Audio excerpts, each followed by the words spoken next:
Okay, so I'm going to put together a quick video that shows how I created this blurred image of a forest shot that I took a couple of weeks ago when I was in Colorado. You can see this is the original composition, this is the original shot, and this is the final image that we're going to come away with. And my idea behind this was I knew I wanted to create sort of an iconic fall scene while I was in Colorado. I wanted to capture those famous aspen trees and the famous colors. But as you know, creating a composition, a good composition, coming away with a good composition from the woods can be really difficult. There's just so much going on. Images can become so busy that when you edit something like this, or when you take a picture of something like this, maybe these little flowers here are distracting, or this branch looks kind of ugly here, it's kind of in the way. You know, I like most of this picture. I like the trees. I like that all the trees are straight up. I like that we've got color bleeding through here. We've got yellows and greens and oranges sort of coming through. But I don't like all of it. You know, this corner here is a little messy. A lot of these branches and twigs coming in here can kind of be out of focus. This one's cutting across the tree. You know, it can get very busy and distracting, and it's easy for a forest shot to become messy like that. And before long, the viewer is looking at the image, and they're not focusing on the parts of the image that you want them to focus on anymore. They're focusing on all of this busy, messy stuff going on. But by creating sort of a blurred, distorted image like this, you're creating a scene where the viewer instantly still recognizes what they're seeing. They know that this is a forest scene. They can tell that this is an autumn scene. So they're focusing on those things that you want them to be focusing on, but they're not getting distracted by all of the different, busy, messy parts that come along with a forest scene.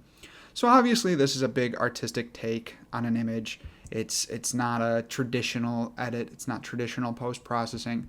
But that's okay. I think it's an image that I wanted to create. I think it's something interesting that allows the viewer to create, to focus on the big parts of the image, the color, the warmth, the distinct shapes and colors of fall, without getting distracted from all of the busy, messy parts of a forest composition.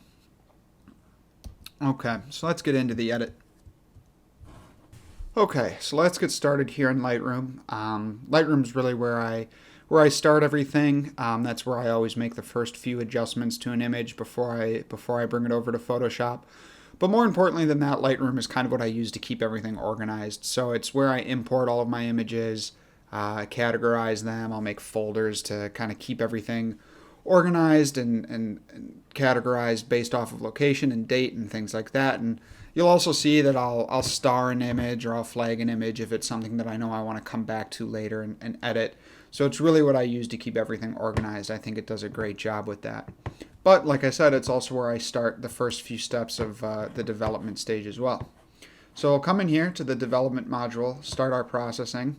And the first thing I do right away off the bat is I remove chromatic aberrations and I enable profile corrections. That's pretty standard. You'll see that it recognizes which lens that I'm using, and it'll make those built-in adjustments right from the beginning. It's a basic step, but it's an important one. Normally, I would mess with the detail of an image a little bit. That's not going to be important here because we're obviously creating sort of a fake blurred effect, so that's something that we won't need to adjust this time. But I will come in here to the basic panel, and I'll adjust the temperature and tint. That's something that I use Lightroom for, especially with raw files. The white balance here, the temperature and the tint, are very powerful tools and something that you should work with and adjust in the raw stage of the file before you move it over to Photoshop. So I'm going to bring up this temperature just a little bit, maybe about there. And I'll push the tint up a little bit too. It's not much, but you can see the before and after. It makes a pretty big difference. Temperature might be a little warm, so maybe I'll bring that down. But, it doesn't need to be a big adjustment. Sometimes it might be, but either way, the control you have over the temperature and tint of an image, the real color of an image, just with these two sliders in Lightroom is important enough to start with. Next, what I'll do, and I do this with a lot of images as well, is I'll come down here into this calibration panel, and I'll adjust the saturation to my raw files. As you know, raw files can be a little bit gray and a little bit flat, so you kind of want to bring some of that color out. And I find that this calibration panel is the best way to do that. At least I found that it is for the raw files that I'm shooting. And specifically the blue channel. So I'll push this up. And the blue channel, you'll see that it brings saturation into all of the bright parts of the image. As far as colors work, blue is tied to yellow as far as primary colors and color channels. So by pushing the saturation up here, you're going to see saturations in the yellows and oranges and even in the greens a little bit of an image. This is a really powerful tool. It's something that you can use a lot for sunrises and sunsets, but of course it also works great here with these autumn colors in between the trees. So I'll push that up, and then sort of a part two of this is I'll come into the HSL panel, specifically the saturation, and I'll kind of bring down the blues. Now this is something that isn't as important in this image, but if it was in an image that had a lot of sky or a lot of water or a lot of blue, when you push this calibration channel up here and you saturate here, it really tends to oversaturate the blues. So you need to sort of pull this down to sort of counterbalance that. And I usually go by about half. So if I push this up to 60 or 80, you'll see me pull this down to about 30, -30, -40. And sometimes even with the greens a little bit. Pushing up the saturation here in the blue channel can really saturate the greens or oversaturate the greens. So I'll pull this down a little bit just to help kind of keep that in check without oversaturating it.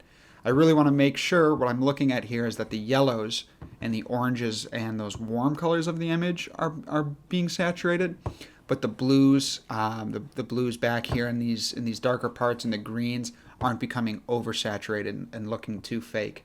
And I think right here this is a pretty good balance. So you'll see just with those few Lightroom adjustments, we already have a dramatically different image. We have a brighter image, we have a warmer image, we have a more saturated image. And this is what we're going to pull over to Photoshop and use to make the rest of our adjustments.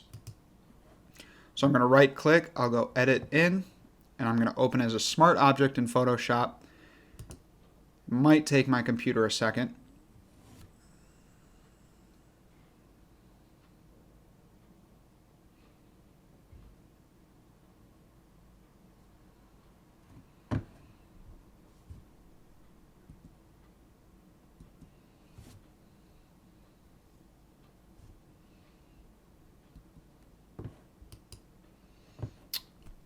Okay, so here we are in Photoshop.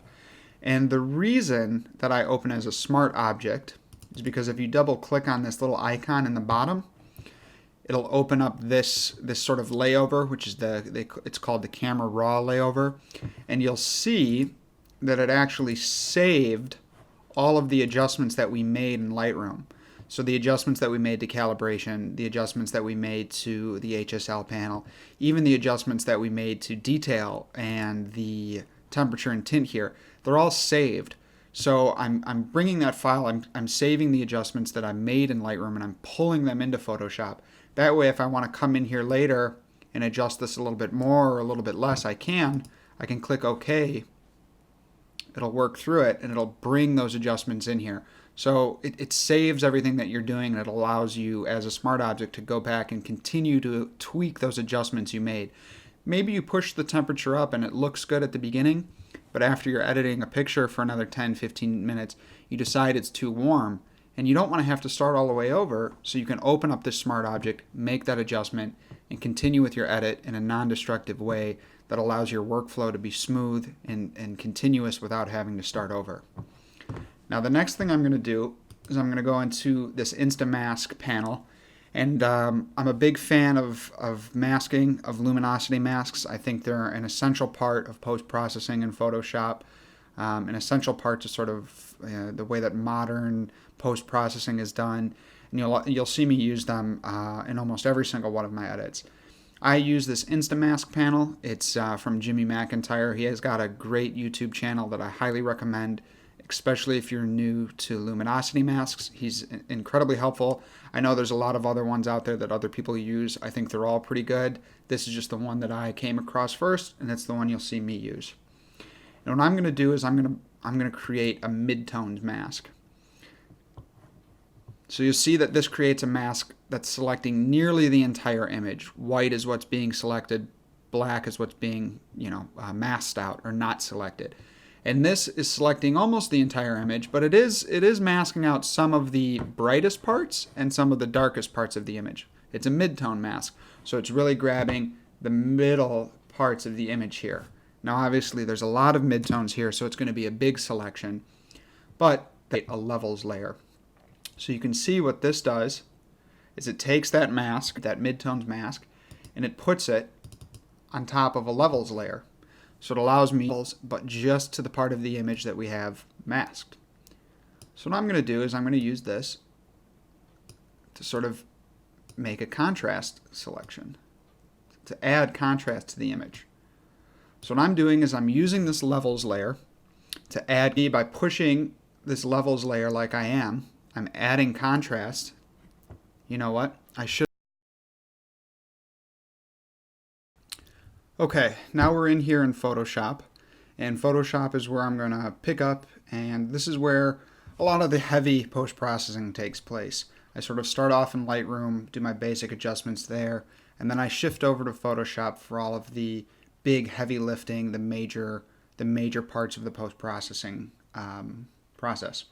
So let's get right into it. The first thing we're going to do is we're going to take this smart object, going to make a copy of it with Command J, and then we're just going to rasterize or flatten that copy, just turn the copy into a layer, and then I'm going to come in here and I'm going to blur that layer.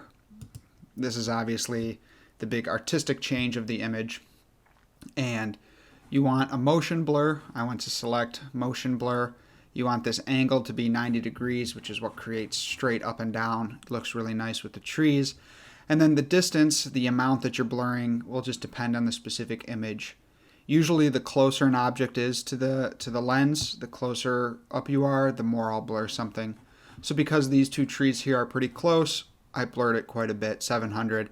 Otherwise it might be down around something, like 300 to 400, 600 even.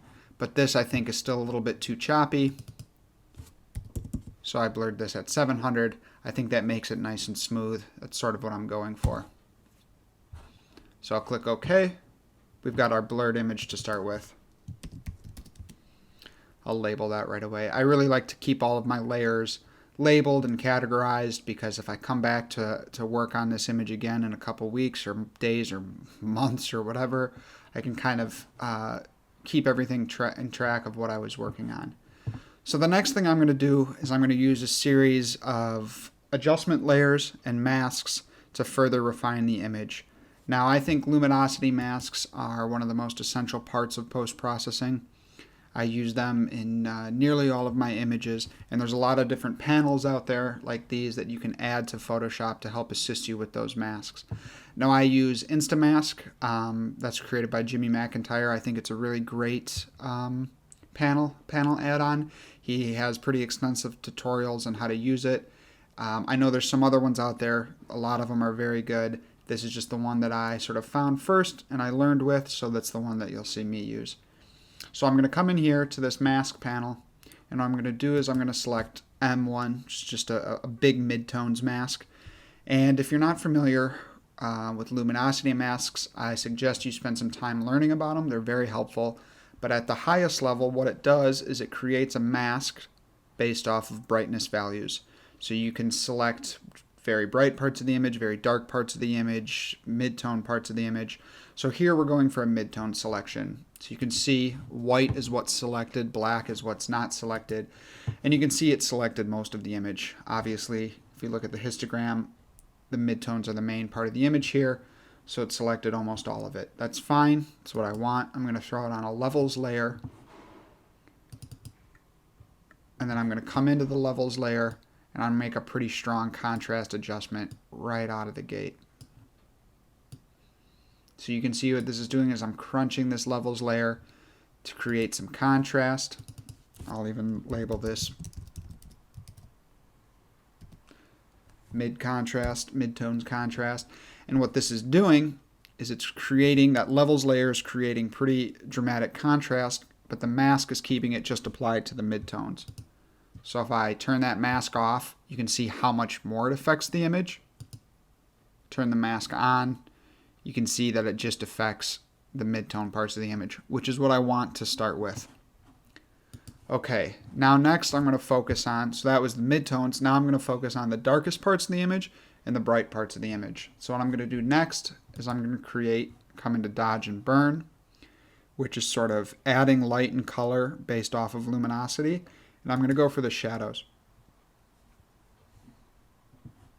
So I'm creating a shadows mask, and what I'm trying to do is select the darkest parts of the image.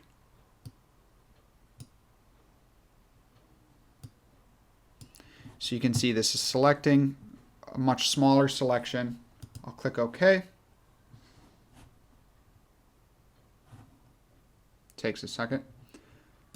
So now what this did, that step, is it's the same as if we went to new layer and we switched it to overlay and then we added a mask. It's the same process there. So this shadows layer it's an overlay layer with the shadows mask built in. Now I'm going to use a black brush and I'm going to add some blacks to the already dark parts of the image.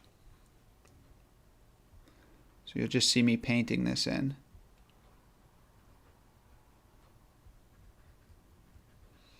And you can see what this is doing is it's darkening up what was already the dark parts of the image. Because what I'm working to do here is sort of add depth and set a dark point. When you're working with landscape, you need there to be a dark part of the image. I mean, not always. There's no universal rule. But oftentimes you want there to be a very dark part of the image because it helps set what is the shadow. It kind of helps the human brain and the eye recognize, okay, that's the dark part, that's the deep part of the image. And then you get an idea of brightness and light based off of that. So without having a dark part of the image, it's kind of hard for the eye to recognize the brightness value of the rest of the image. It sort of anchors it, sets it in. Then I'll bring this opacity down quite a bit. Usually when I use overlay layers, it's going to be about 50% or maybe less. See, when I turn this off and turn this on, what it's doing is, and if I disable this layer mask, you can see by using the mask, it's just adding here.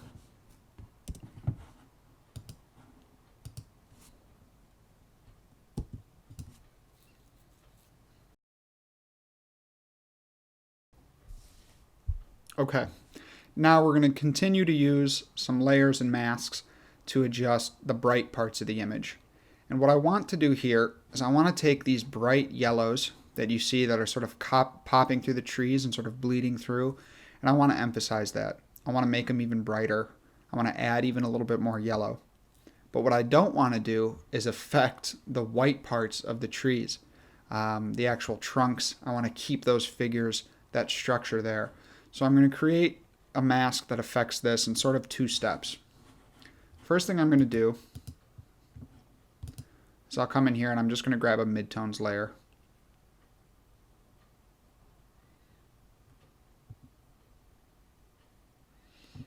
That's pretty basic. I'm just selecting the midtones again, similar to before. But the problem with that is that the midtones are also selecting all of the whites, all of the trunks, because that's part of the midtones. So the midtone mask helps me get rid of these black parts. It's not selecting those, but the problem is it's selecting these white parts of the trees that I don't want selected. So what I'm going to do is I'm going to create a new layer. I'm going to go up to Select and Color Range. There's different ways. There's a lot of different ways to select things in Photoshop. You kind of have to know how to use all the different tools and tricks. For this, because I'm trying to just isolate the white parts of the trees, selecting off of color is going to be easier than selecting off of luminosity. Everything here is sort of bright. The yellows, the greens, the white, it's all bright, so it's going to be hard to isolate that based off of brightness, but it might be easier to isolate it based off of color. And you can see that's what's happening here. So I'm selecting this part here, then I'll hold Shift to refine the selection. I'm dragging along the tree to select more. You can see over here it's really isolating just the trunk parts of these trees, which is definitely what I want. Okay. I might even take this fuzziness and bring it up a little bit more, which gives me a better selection. And I'll hit OK. You can see here's the selection, those trees that I got. And I'll just put that onto a layer. And then what I'll do is I'll go back to this original layer, this midtones layer that we're going to be adding some color to. I'm going to put it into a group, and I'm going to take that mask and I'll put it on top. One more step, what I'm going to do is I'm going to hit Command I to invert that mask, to take what the mask was and just select the opposite of it. So what I did here in a couple of steps was I took a layer and I said, put a mask on it that's all of the midtones. So that's what this is. You've got a blank layer set to soft light. This mask is all of the midtones. So it's going to be all of the middle parts of the image, not the brightest parts, not the darkest parts. So that helps me eliminate some of the shadows. Then what I did was I put it in a group. I selected all of the trees, just the whites, isolated that based off of color, white. I selected that, made a mask, and then I said, well, give me the opposite of that. So everything but the whites. And I put it on top of this. So I've got all of the bright parts are selected in this image, all of the midtones, but then I'm masking out the whites. So it's all of the midtones without the whites. And now what I'm going to do is I'm going to grab the brush and I'm going to hold Alt to try to find sort of this yellow color that's in here. I'm going to want to make sure it's very bright with a little bit of color in it. And then I'm going to take that brush, that color, and I'm just going to add it in between these trees.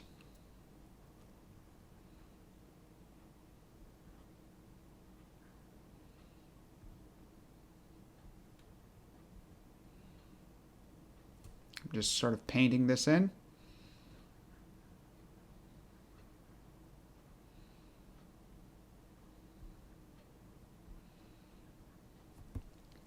And then similar to before, pull the opacity down here to maybe something like 60.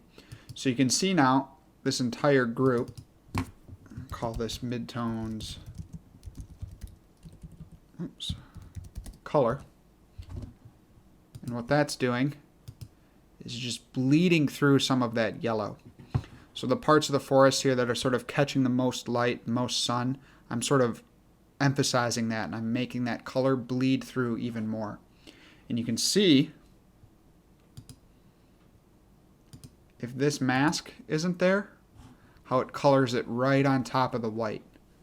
And that might be tough to tell with the quality of the video, but it really does make a difference to select those, to have those trunks deselected so that that color isn't bleeding through those trunks. It looks like it's coming from behind them and not actually from them.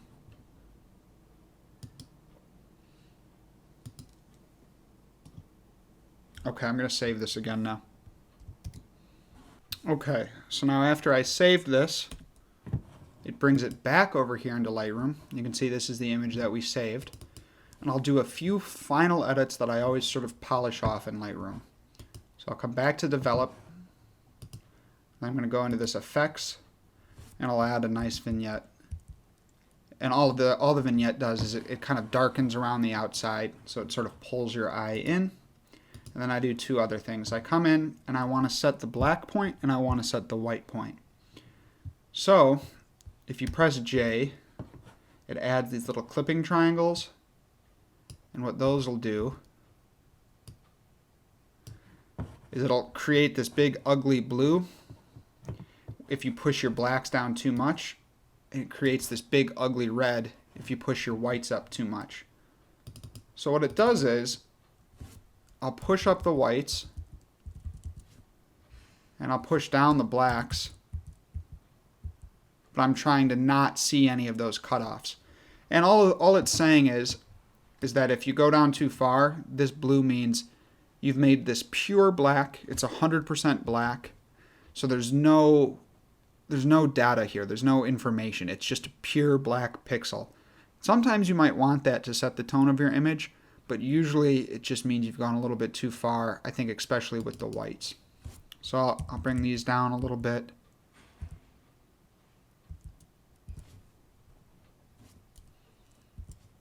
Maybe here.